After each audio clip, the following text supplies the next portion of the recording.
আমরা 2 নম্বর প্রশ্ন দেওয়া আছে sum of 3 consecutive even numbers is 48 find the numbers.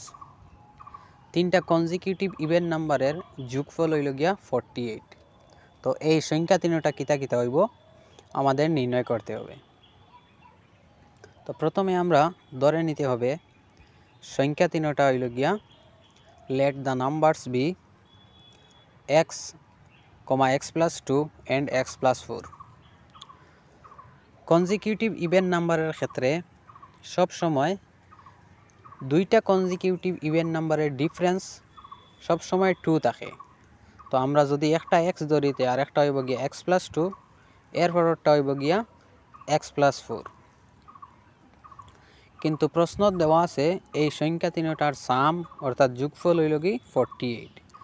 তো এখন আমরা যদি x plus 2 আর x plus 4 এই তিনটা নাম্বার এড করি তে আমরা পাইমু 48। এখানে তিনটা x আছে তো হইব গিয়া 3x আর 2 plus 4 হইব গিয়া 6 ইকুয়াল টু 48। এখন 3x ইকুয়াল টু 48 মাইনাস 6। এখন 3x ইকুয়াল টু 48 মাইনাস 6 হইল গিয়া 42। এখন 3 দিয়ে ডিভাইড করলে আমরা পাইমু x equal to 42 divided by 3। এখন x ইকুয়াল টু হবে 14।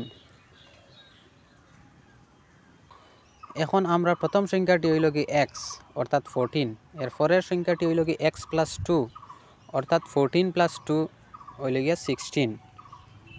এর পরের সংখ্যাটি হইল কি x প্লাস 4 অর্থাৎ 14 প্লাস 4 হইল কি 18। তো আমরা এই সংখ্যা তিনটি প্রথমটি হইল কি 14, এর পরেরটি হলো 16, এর পরেরটি হলো 18।